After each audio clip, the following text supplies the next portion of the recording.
मिथिला, जय मैथिली। हम मिथिला समाचार से हम अंजलि झा अखन आबि गेल हँ डॉक्टर एकता झा के क्लिनिक पर में, जे कि वो अपने मतलब बनेलथि है क्लिनिक, अपन जगह लेने छलथि ओतऽ, तो ओतहिए एलहुँ हँ, कन्फर्म भेलहुँ हँ जे कि आइ हम सुनबे केलहुँ हँ, बहुत नीक लागल है जे कि एकादशी के दिन नया गप सुनै के लिए हमरा मिलल।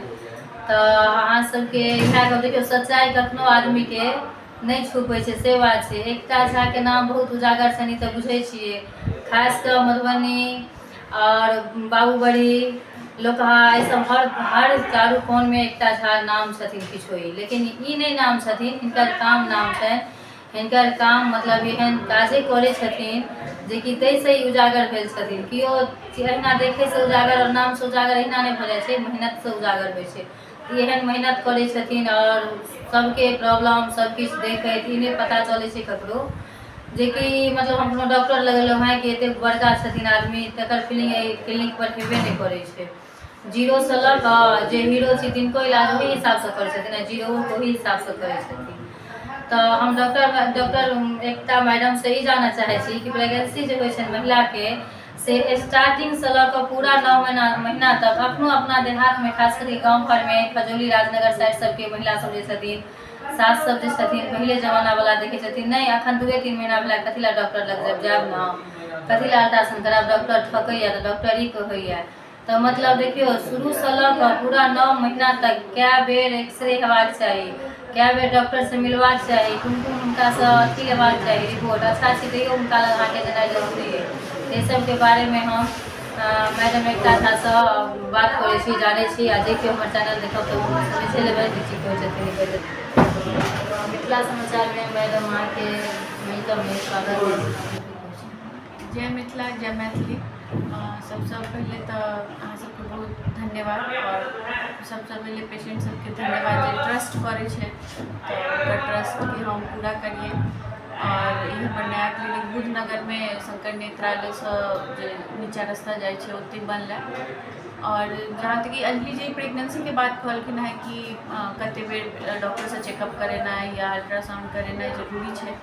तो देखियो, पहले क्यों देखाबे नहीं चले, एते हेल्थ फैसिलिटी अवेलेबल नहीं चले, लेकिन आई काल्हि हेल्थ फैसिलिटी अवेलेबल हो गई। पेशेंट के पूरा 9 मंथ में मिनिमम 4 बेर डॉक्टर से विजिट करे के चाहिए। अगर सब कुछ नॉर्मल होता या कोनो कॉम्प्लिकेशन है तो डॉक्टर जे हिसाब से बजाय उस हिसाब से जरूर जाए के चाहिए।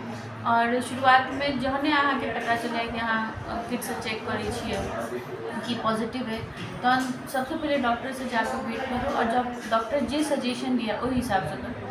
अल्ट्रासाउंड करावे छे तो पता रहे कि प्रेगनेंसी रुकले कि नहीं रुकले, या फिर कोनो और दिक्कत है, तो वो तो जरूरी है। तो लेकिन आई काल्हि से गाँव घर के लोग के कनी सचेत केनाइ ज़्यादा जरूरी है। शहर सब में तो चलो सब देखा ले, लेकिन उसने अखन देखो 3 महीना पर जाइए, 4 महीना पर जाइए, से नहीं होगा चाहिए। डॉक्टर चंदन झा से छथिन, से तो सबके पता है, सर को लाइए दबाई क्लोज करो।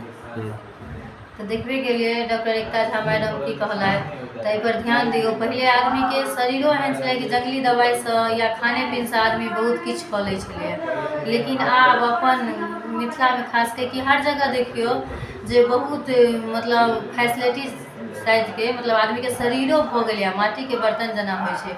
पहले कते मजबूत, कोन हिसाब से एगो सिर्फ खान पान पर आदमी जीवे छलै, लेकिन आब नहीं, खान पान के साथ साथ दवाई चलवाके चाही, तखने अहाँ आराम से बैसो सकै छी। नहीं तो ये सोचबे पहिलुका जना हाँ मतलब सागे सब्जी पर रह जाइ छी, या नूने रोटी, पहले लोग नूनो रोटी खा कर रह जाइ छलै, आब सीनियरो आदमी सब जे पहले खेने छलखिन हैं हुनको आब नहीं नीक लागै छै। तो यही सब बुझियो जे कि समय हर किछु लऽ कऽ आब चेंज भेलै है, तो वही चेंज में अपन सोच के चेंज करू, विचार के चेंज करू।